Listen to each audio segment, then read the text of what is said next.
El hombre que estás viendo en pantalla accedió íntimamente a su hijastra, que era una bebé, y le arrebató sus sueños para siempre. A esta hora ha terminado la audiencia de formalización de Sebastián Balbontín, sospechoso de dar muerte a una niña de tan solo 3 años de edad de la comuna de La Florida. Y este jueves se conoció la sentencia contra el hombre que violó y asesinó a su hijastra de 3 años.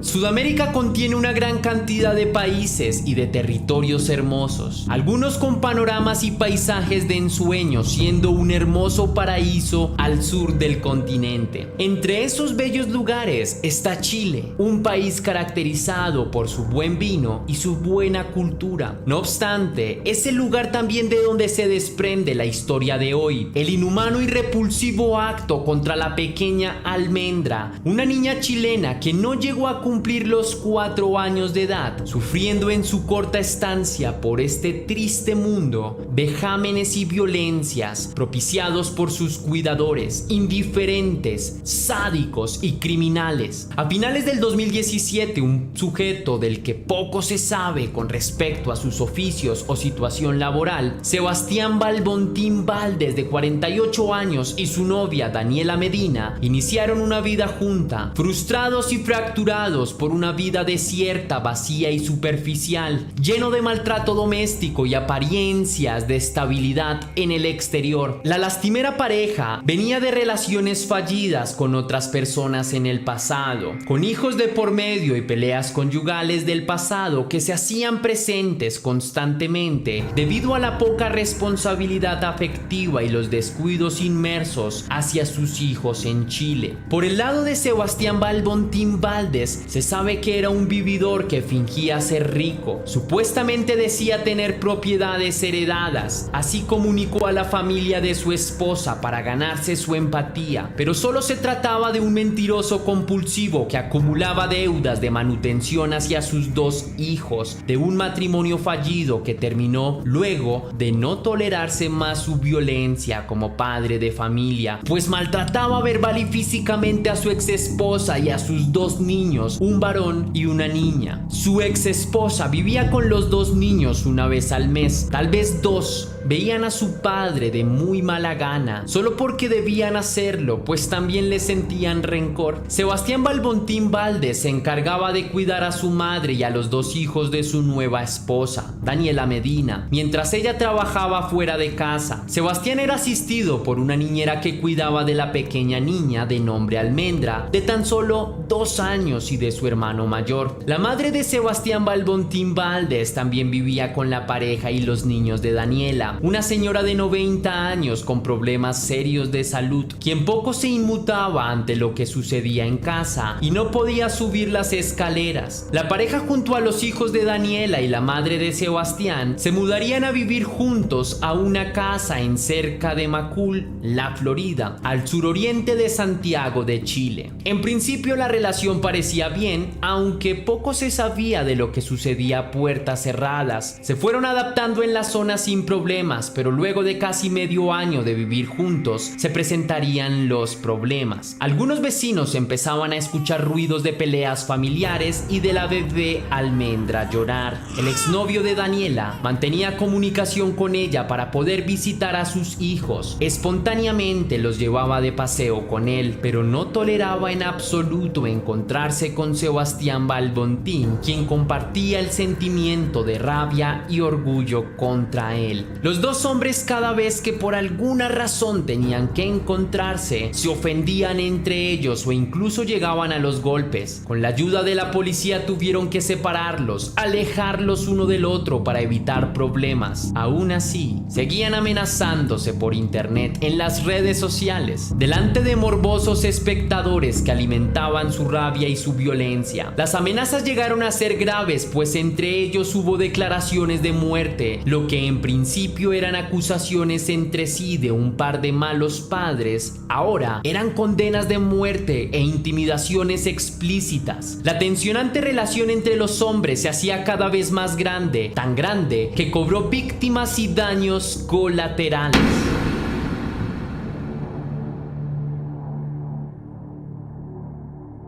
La hija de Sebastián Balbontín Valdés, con quien no vivía, pero a quien visitaba esporádicamente, presuntamente padecía de una grave enfermedad cognitiva, lo que limitaba bastante su salud mental, siendo clínicamente diagnosticada con un déficit neuronal, por lo que necesitaba cuidados especiales por su condición genética grave, lo que llenaba de rabia a su padre, que se frustraba con tan solo verla. El tipo desarrolló con el tiempo unos profundos celos hacia la pequeña Almendra de 2 años, la hija de su nueva esposa Daniela, quien era una bebé sana y hermosa, hija de otro hombre, un hombre sano, que llenaba sus ideas de desprecio y de celos. Daniela Medina salía a trabajar en las mañanas mientras su esposo se quedaba cuidando a su suegra y sus 2 hijos. En ocasiones eran asistidos por una niñera que con el tiempo renunciaría tras ver irregularidades graves en la convivencia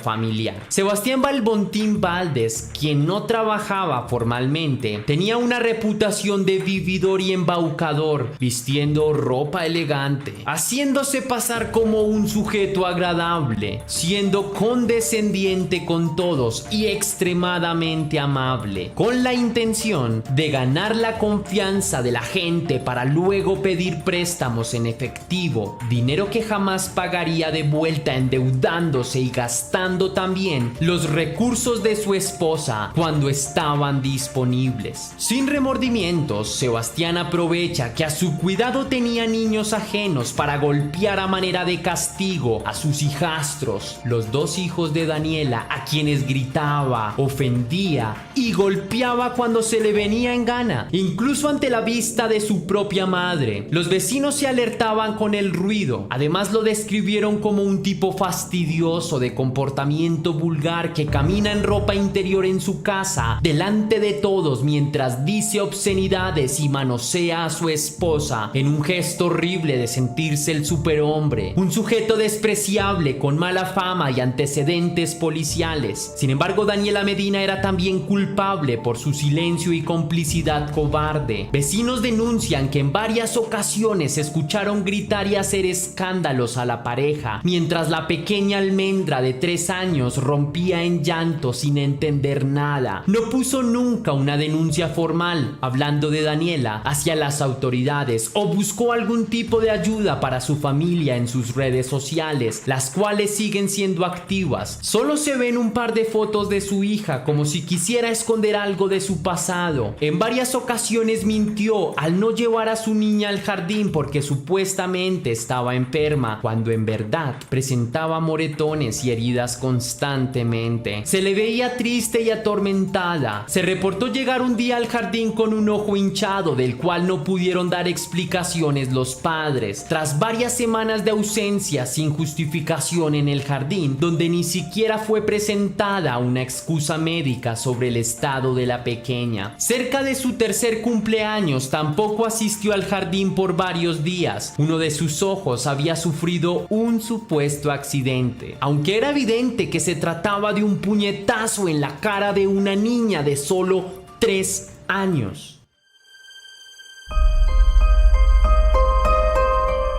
El miércoles 11 de julio del año 2018, en la residencia de la pareja al suroccidente de Chile, Sebastián Balbontín Valdés, su madre de 90 años, sus 2 hijastros, su hijo de 8 años y la pequeña Almendra de 3, comparecían en casa siguiendo sus descuidadas rutinas. La niñera que frecuentaban había renunciado luego de evidenciar maltratos como quemaduras y golpes a los niños. Además, había denunciado a la familia sin éxito. Evidentemente no comparecería más al domicilio de la pareja, por lo que Sebastián Balbontín se haría cargo de los niños. A las 11 de la mañana, Daniela Medina, la madre de Almendra, recibe una llamada telefónica mientras está en su reservado trabajo, presuntamente en las calles. Sebastián Balbontín Valdés, al otro lado de la llamada, le informa que su hija se desmayó mientras estaba jugando, por lo que no tenía ni idea de cómo proceder. Daniela le indica que debe llevar a la bebé hacia el hospital inmediatamente, por lo que el hombre accede sin pensar en las consecuencias. Al mediodía, Sebastián llega al Hospital Clínico Metropolitano Florida con Almendra en brazos, quien no muestra signos vitales. Allí es atendida por varios médicos que se acercan. Sebastián Balbontín, como testimonio, indica que la bebé murió mientras estaba jugando, sufriendo un grave accidente al caerse. Sin embargo, los médicos concluyen que es imposible intentar reanimarla, pues está muerta. No obstante, ven en el cuerpo de la infante más de 70 moretones y cicatrices sin justificación alguna, demasiadas para alguien que solo se cayó mientras jugaba, por lo que informan a la policía de infancia el aterrador caso, quienes arrestan a Sebastián Balbontín Valdés antes de que los informes forenses llegaran a manos de la policía. Sebastián Balbontín había confesado todo su repugnante crimen a las autoridades sin remordimiento o arrepentimiento evidente, describiendo con detalle su terrible abuso. El fatídico día de julio, Sebastián Balbontín Valdés, a las 10 de la mañana, notó que la pequeña se había orinado encima, por lo que procedió a limpiarla y bañarla en la alberca con agua fría. Allí abusó íntimamente de ella. Luego la sumergió en la alberca 3 veces, tratando de silenciarla para que no llorara más. La pequeña Almendra volvió a hacerse encima, reaccionando a su temor y miedo hacia su padrastro, quien estaba furioso y entró en cólera nuevamente y le propicia una tremenda paliza por más de 15 minutos a la bebé, según el mismo testimonio que voluntariamente el criminal entregó. Luego toma a la niña en brazos y la deja en su cama esperando que se recupere sola como de costumbre, mientras con su tierna voz fracturada por el dolor, la bebé dice: "No me siento bien, papá". Sebastián la deja sola por más de 30 minutos. Al volver a verla, ya estaba muerta. Aún así, la llevó él mismo al hospital luego de hablar con su mujer por teléfono. Y este jueves se conoció la sentencia contra el hombre que violó y asesinó a su hijastra de 3 años. El hecho, conocido como el caso Almendra, ocurrió en julio del 2018 cuando Sebastián Balbontín Valdés reconoció haber golpeado a la menor porque se había orinado, provocándole la muerte.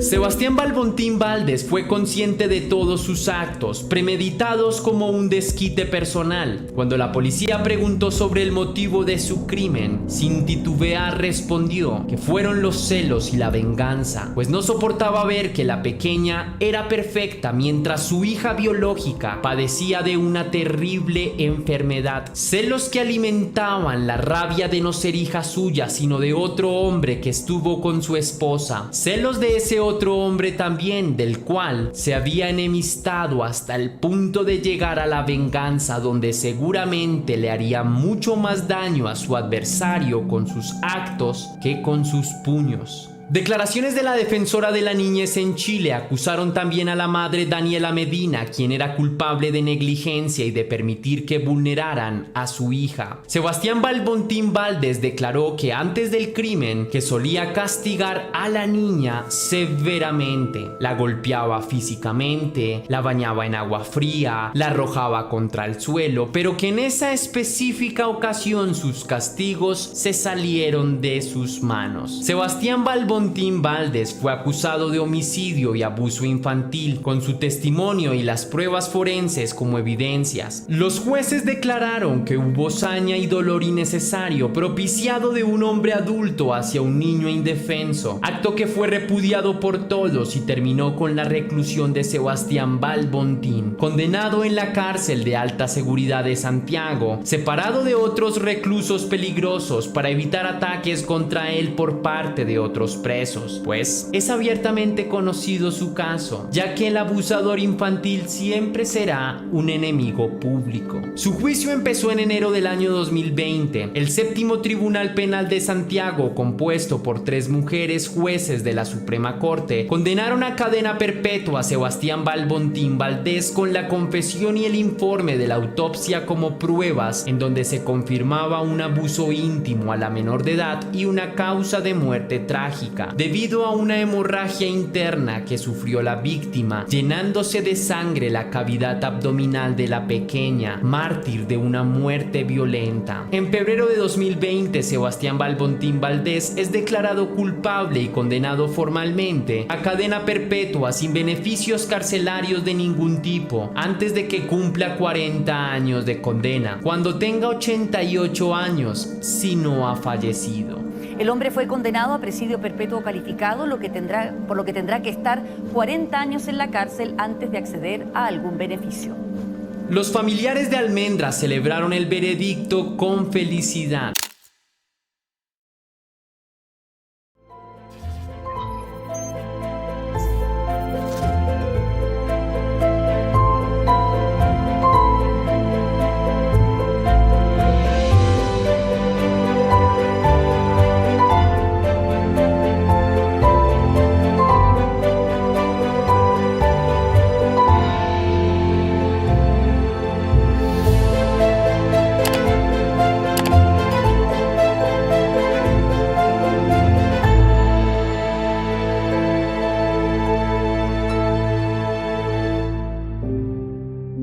Ámbar Cornejo nació el 14 de febrero del año 2004 en Chile. Se caracteriza por ser una chica alegre y extrovertida, con un círculo de amigos con quien comparte mucho, pues su relación familiar no es muy sólida ni afectiva. Quería llegar a ser agente de policía, formar parte del área de investigación y resolver sus propios casos algún día. Su padre Ulises Cornejo y su madre Denise Llanos tuvieron a la niña accidentalmente, pues no fue planeada en lo absoluto. De hecho, la pareja se llevaba muy mal y se encontraban en plena ruptura amorosa antes del desliz. El carácter de Denise Llanos solía ser agresivo e impulsivo, llegando a ser violenta en muchas ocasiones, por lo que a pesar de haberse vuelto padres, la pareja se separó tiempo después del parto. Ulises Cornejo se fue a vivir lejos de la ciudad, dejando a Denise y a Ámbar solas, gritando una pensión mensual para su hija, la cual no era suficiente para cubrir todos los gastos requeridos. Entonces Denise debe trabajar para su hija, alternando entre dos laburos como empleada de servicios, limpiando y cocinando en casas de gente adinerada o vendiendo fruta en la plaza de mercado. Poco tiempo después decide seguir con su vida amorosa, conociendo a otro del que se enamoraría, el señor Juan Carlos Pérez, con quien tuvo un segundo hijo. También se separaron al poco tiempo, pues el tipo abusó de Ámbar y de su madre física e íntimamente, resultando ser un potencial pederasta.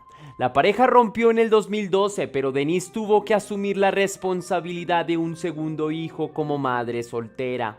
Juan Carlos Pérez es condenado a 3 años de prisión, encontrando también en sus computadoras como material probatorio cientos de imágenes de actos íntimos infantil.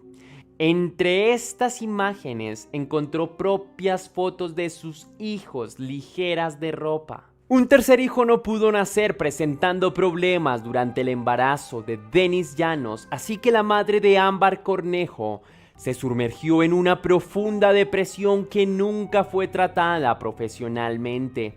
Empezó a descuidar a sus 2 niños, quienes tiempo después fueron decomisados por instituciones del Estado para dar en adopción en otras viviendas, pasando por hogares de paso debido al descuido de su madre biológica.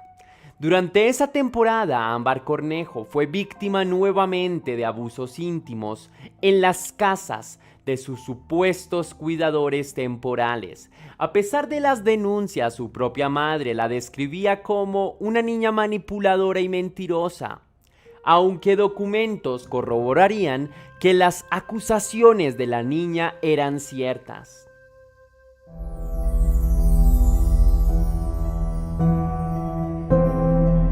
En el año 2013, Ulises Cornejo, padre biológico de Ámbar, recibe la custodia legal de su hija, por lo que trata de ayudarle, aunque le resulta complicado, pues para ese tiempo el hombre ya había forjado una vida con una nueva mujer.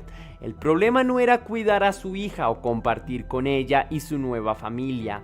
El verdadero problema eran los celos de Denise Llanos, su ex mujer y madre biológica de su hija, quien empezó a frecuentar su casa, a amenazar a su nueva familia e incluso a romper los vidrios de su domicilio en señal de protesta, pretendiendo recuperar a su hija, razón por la cual Ulises decide entregar la custodia no a su madre, sino a la abuela, es decir, la madre de Denise Llanos, quien finalmente cede la custodia a su hija sin problemas, quien recupera la potestad sobre Ámbar, que vuelve a casa. Durante un tiempo todo fue tranquilo, al parecer no hubo percance alguno, hasta que la madre, afligida por su soledad, se enamoraría de un nuevo hombre, Hugo Bustamante, un nuevo padrastro abusador para la joven Ámbar. El sujeto venía de una familia dura y difícil, con antecedentes de violencia, con un padre electricista y abusivo que lo golpeó durante toda su vida, al igual que a su madre, una dócil ama de casa. Hugo Bustamante trabajó desde temprana edad, puesto que por problemas familiares tuvo que salir de su casa a los 15 años, haciéndose mochilero y recorriendo el país juntando dinero. Luego viaja por Sudamérica, acumulando un capital relevante. Así, logra viajar a España y vuelve a Chile luego de varios años, donde conoce a la mamá de Ámbar, Denise Llanos, y procede con la pesadilla.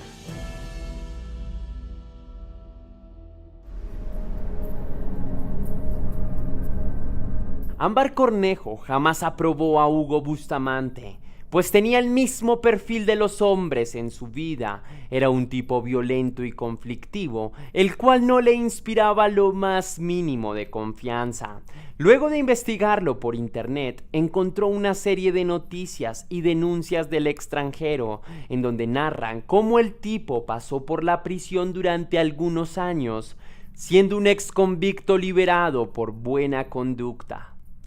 El delito con el que fue condenado a 27 años de prisión fue el de homicidio doble, pues había acabado con su exnovia Verónica, quien era heredera de una gran cantidad de dinero.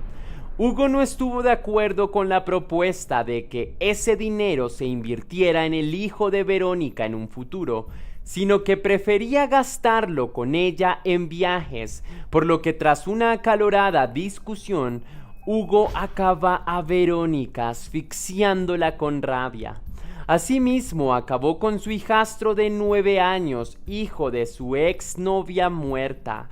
Luego los hace pedazos y los introduce en un gran balde de metal, el cual llena de cemento. Los vecinos notan el fétido olor y llaman a la policía, quienes descubren los cuerpos, apodando a Hugo como el asesino del tambor, pues los recipientes con concreto son llamados así en el país chileno, tambores. Hugo Bustamante sale por buena conducta de la cárcel en el año 2016 tras un error en el sistema judicial. Luego retorna a Chile, su país natal.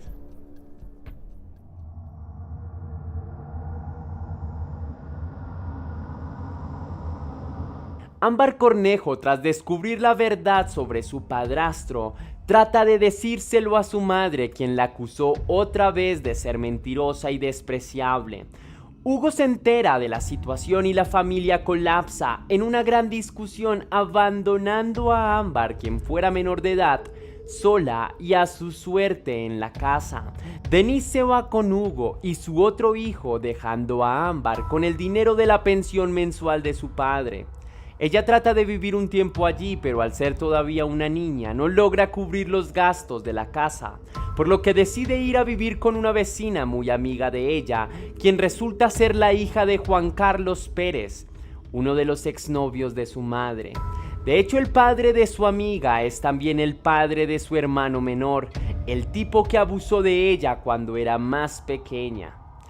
El nombre de quien fuera su amiga, hermanastra y nueva custodia, Maritza García.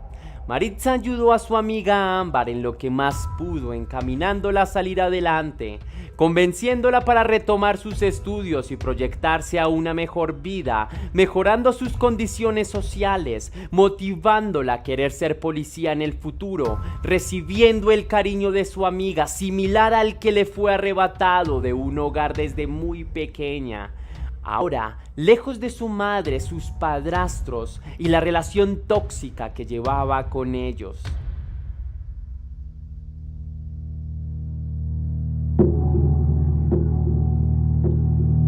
El 29 de julio del 2020, Ámbar sale de casa de Maritza García hacia la casa de su madre para recibir el dinero de la pensión que cada mes juiciosamente gira su padre biológico, el cual corresponde a su mensualidad. Ámbar envía un mensaje de texto a su padre y sale a reclamar su dinero.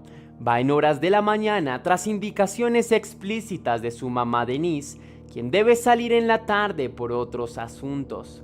Ámbar dice a su compañera Maritza que saldrá y no tardará mucho, que solo recibirá el dinero y volverá pronto, siendo las 9 de la mañana. Luego de un rato de salir de casa, Ámbar no llega a casa de su amiga como acordó, por lo que Maritza, preocupada, trata de rastrearla, siendo ignorada por los familiares de Ámbar, quienes le botan el teléfono apenas llama a preguntar.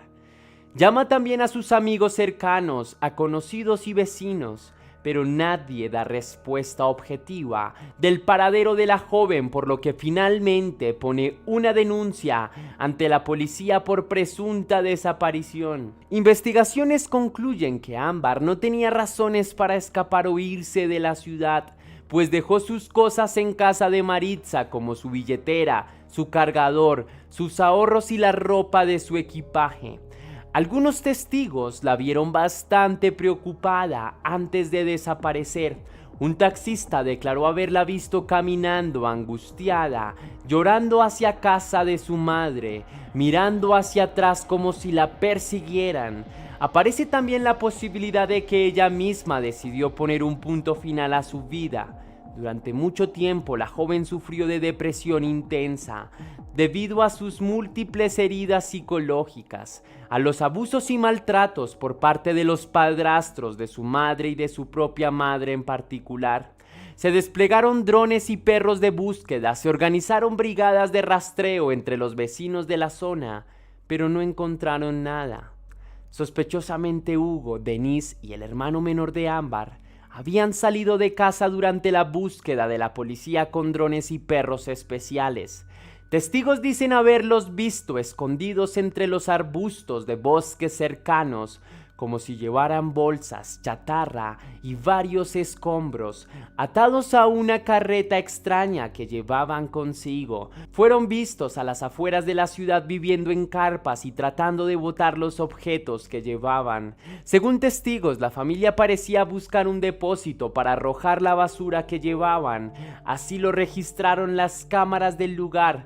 Un sujeto se negó a abrirles la puerta del popular depósito al notar actitudes sospechosas en la pareja, por lo que también llamó a la policía, quien los capturó mientras registraba la propiedad de la familia, encontrando rastros de sangre en el domicilio. Entre las cosas que llevaba la familia consigo con ánimos de lanzar a la basura, encuentran cuerdas y algunos cuchillos filosos. Tras una semana de búsqueda, el cuerpo es encontrado debajo de la casa de Denise Llanos, en un hoyo profundo cubierto con madera y escondido en la propia sala.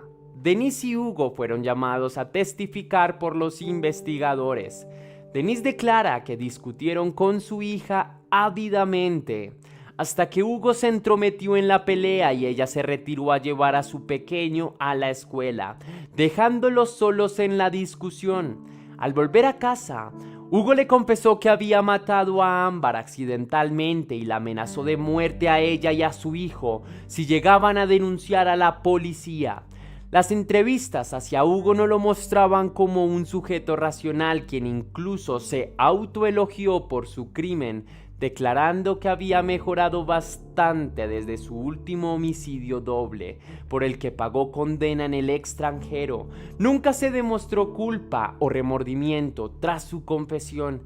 La autopsia determinó que la joven murió asfixiada, luego fue abusada y finalmente la hicieron pedazos para esconder todos los rastros. Las búsquedas de internet de Hugo Bustamante antes del horrible crimen también fueron publicadas como evidencia del caso, como por ejemplo la factura de compras de unas tablas y algunos clavos con los que se cubrió el agujero de su sala, donde fue escondido el cuerpo de Ámbar.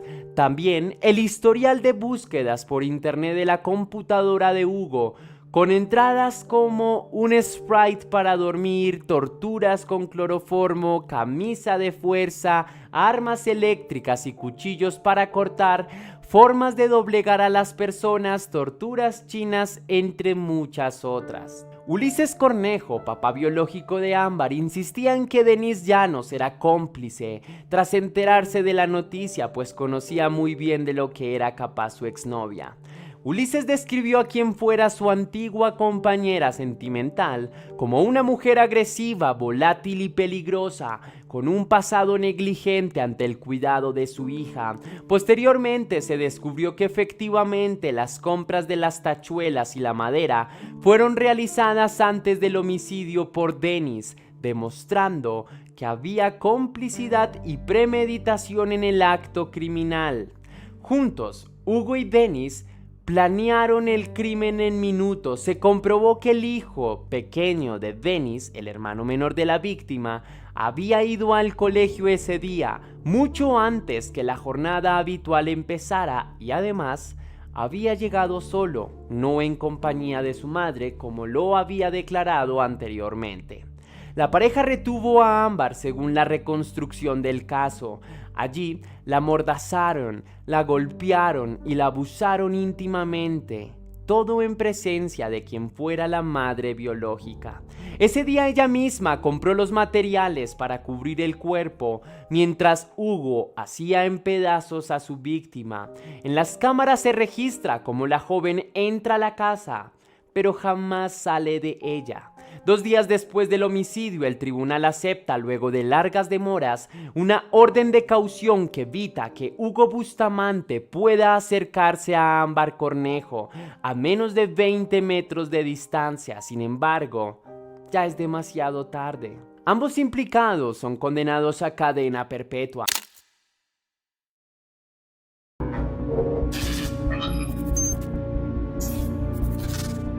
El otro día pensaba que a diario realizamos de manera autómata las mismas actividades sin oponernos ni dar objeciones.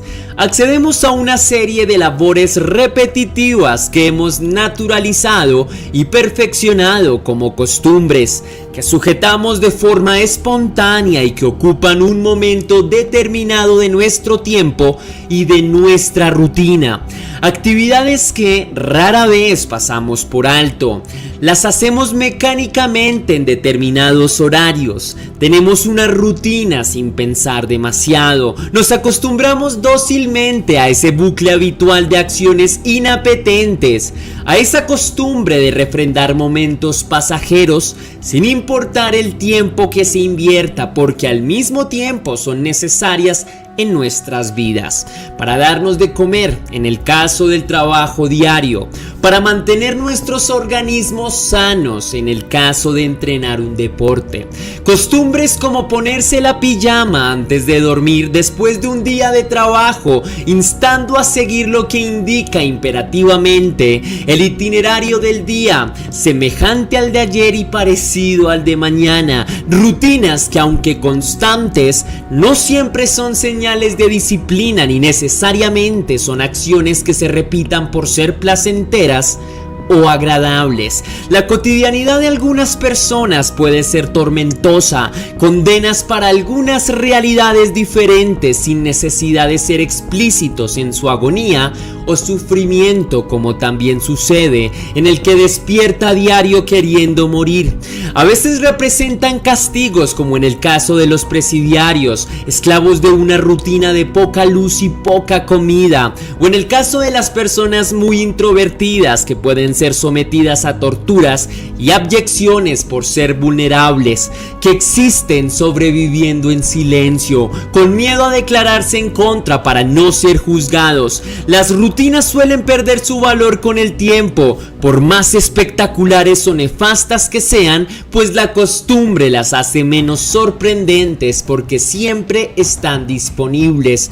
Por eso hay personas que fantasean con el sueño del escape, anhelando fugarse un día de lo habitual, de la oficina, de la cocina o de la computadora. Quizás por eso aparecen alternativas en la vida de los inconformes, como las vacaciones o el azar de la fiesta o la embriaguez con los amigos. Pero algunas alternativas disponibles son más osadas y atrevidas, como el encuentro con amantes, los excesos, las mentiras y las traiciones, pero que suplen la falta de suspenso con la adrenalina de llevar un secreto peligroso. Sin embargo, hay quienes las vacaciones, una salida de parranda o un amante secreto no son suficientes para escapar de la monotonía. Hay personas que prefieren maneras más peligrosas de escapar de la realidad.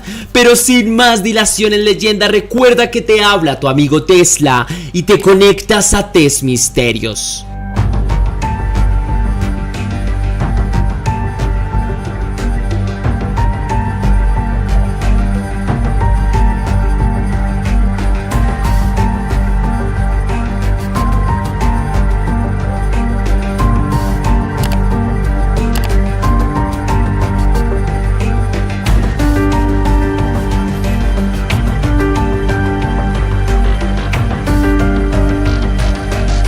Como de costumbre, temprano en la mañana, el sol se infiltra por la ventana del cuarto de Susan, indicando con su presencia los buenos días. Susan, de 8 años, despierta antes de la apertura escolar. Debe estar bañada y lista para la escuela, con sus cabellos peinados, su uniforme limpio y sus zapaticos brillantes y ajustados para no resbalarse por las escaleras. La maleta con los libros del día ya estaba apta. Algunas golosinas fueron escondidas para pasar el recreo en la escuela. Todo preparado desde el día anterior. La pequeña tomaría la maleta y seguiría el olor del desayuno hasta la cocina. Un olor delicioso e invasivo que inmediatamente le hacía sonar el estómago y abrir el apetito. El padre de la familia, el señor Jaime Anguita, está muy ansioso esperando el desayuno. Parece nervioso, pero nada tan fuera de lo acostumbrado. Algunos días como este se pone así. No está enojado con nadie. Se trata de otro tipo de ansiedad más común y corriente. La hermana mayor, Vivian, de 14 años, está un poco retrasada de tiempo y todavía no baja a comer. Mamá sirve el desayuno de todas formas y empiezan a merendar mientras llega la hermana. Si la esperan para comer, pueden llegar tarde a sus destinos. Un día normal y corriente, sin novedad evidente, entre las noticias de la casa y los diálogos familiares. La hermana mayor baja apresurada a la mesa para comer rápido. Olvidó alistar con anticipación su proyecto escolar. Al terminar de comer, la madre, Viviana Hager, alista los últimos detalles para llevar a los niños a la escuela. Luego de levantar la mesa, se dirige a la cochera. El padre se queda en casa mientras se prepara para el trabajo y espera despedirse de mamá, quien ha prendido el auto y espera pacientemente para llevarlos al colegio, todo como de costumbre. Jaime Anguita fue la última persona en ver viva a su esposa luego de que ella llegara de dejar a sus hijas en la escuela. La señora Viviana Hager, de 42 años, quien un día normal y corriente desapareció luego de que su esposo se despidiera de ella antes de ir a trabajar al banco, como si la tierra se la hubiese tragado de repente. Un acontecimiento demasiado extraño y que en definitiva ponía una espina en la cotidianidad de toda la familia. La señora Hagel trabajaba como ama de casa en tiempo completo, sirviendo a su familia con los quehaceres y la comida, atendiendo la casa en sus asuntos domésticos, cuidando de su hogar solitario, una mujer que rara vez salía a la calle o a dar un paseo sola, jamás sin la compañía de alguien o en su propio auto, y nunca lo haría sin avisar.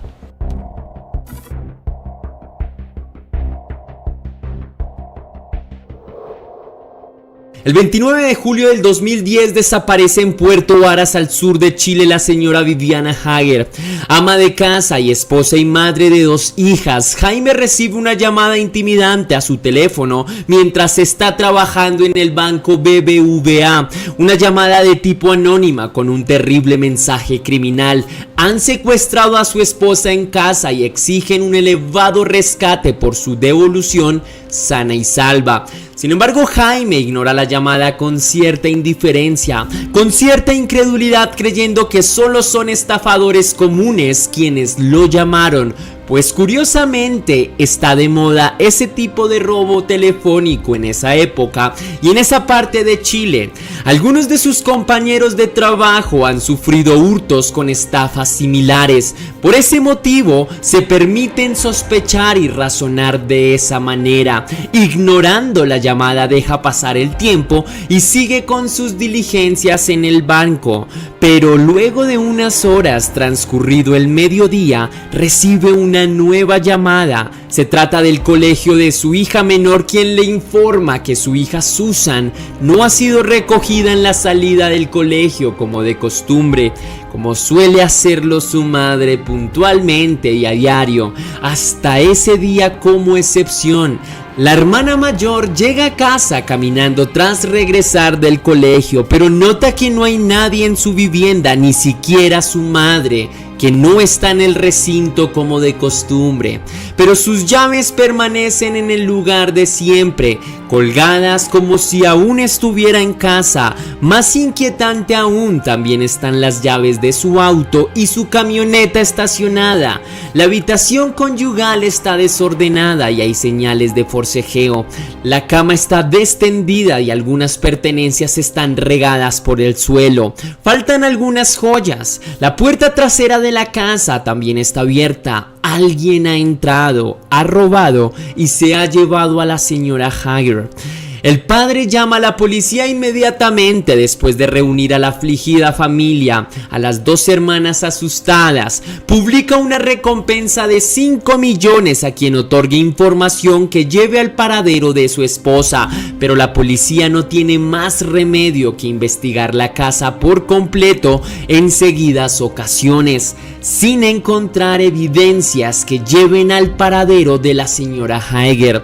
Luego de unas semanas, deciden investigar a la última persona que la vio viva, es decir, al padre, al señor Jaime Anguita, quien pasa a ser el principal sospechoso, lo que genera incomodidades con los familiares y amigos, especialmente con la familia de su esposa, quien lo demanda formalmente por homicidio y desaparición. Han pasado 42 días desde la desaparición de la señora Viviana Hager. El olor junto al cuarto del señor Jaime Anguita era cada vez más fuerte. Empezó a hacerse más y más intenso con el pasar de las semanas. El señor Anguita llamó a la policía después de descubrir el cuerpo, luego de percatarse de dónde provenía el nauseabundo olor. Creía que quizás era algún animal muerto en un principio, alguna criatura seca atrapada en el altillo, pero no que fuera la señora Hager pudriéndose en el techo. Parecía que llevara mucho tiempo en estado de descomposición. Las facciones de su rostro eran cadavéricas, sombrías. Había insectos alrededor de ella y sangre seca junto a su cabeza. Una imagen infernal que nunca podrá olvidar. El señor Anguita estaba muy nervioso y consternado, pero trataba de actuar con calma. Las hermanas vomitaron y juntas no pueden contener el llanto. La policía vuelve a allanar la casa por completo con otra orden de cateo. Se lleva el cadáver y ordena a la familia no dormir en casa ese mismo día. Sin embargo, no es claro el desarrollo de la investigación.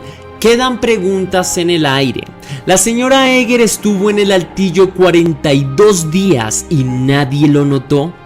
¿Por qué no se percataron antes del fuerte olor a materia podrida?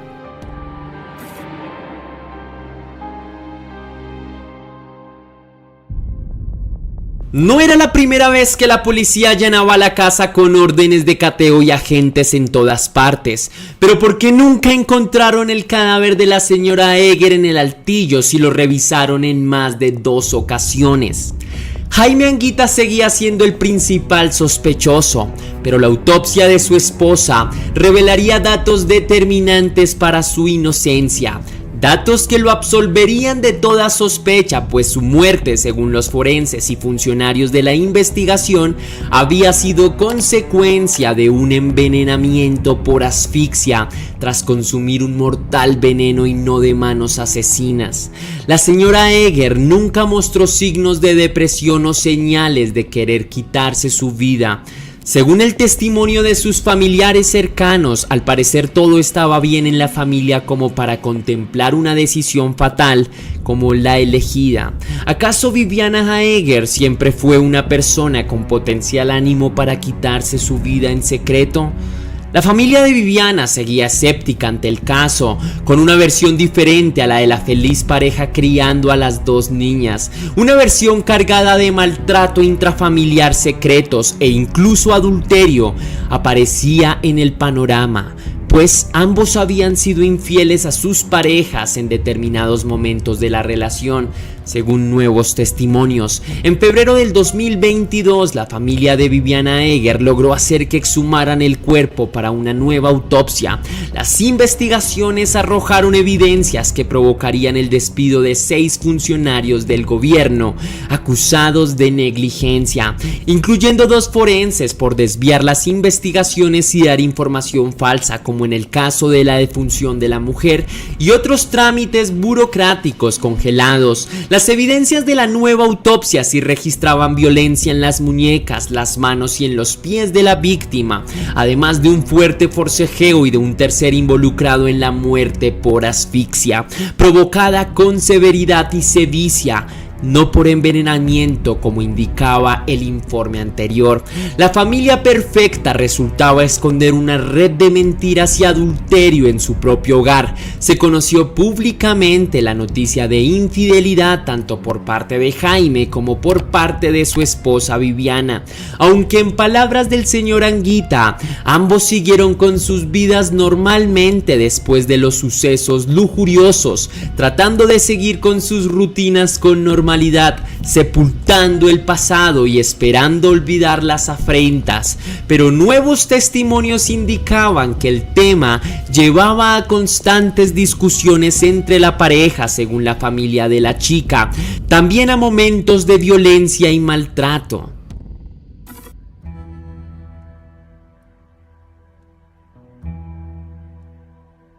El 7 de diciembre del 2015, José Pérez Mancilla presenta su confesión ante el asesinato de Viviana Eger, quien declara que la mató por órdenes explícitas de su jefe, el señor Jaime Anguita. José Pérez Mancilla es un obrero de confianza del señor Anguita, quien además de haber trabajado junto a él como constructor por más de 20 años, también sería su asesino de confianza, abusando de su poca lucidez y pobreza, pues José Pérez sufre de trastornos mentales. El constructor sería contratado para el homicidio de la señora Viviana Eger, esposa del señor Jaime Anguita, por una cantidad de 5 millones que nunca sería remunerada del todo. José Pérez Mancilla, ofendido por la estafa, delató a Jaime Anguita luego de que se negara a pagar 3 millones de los 5 millones pactados para el siniestro delito.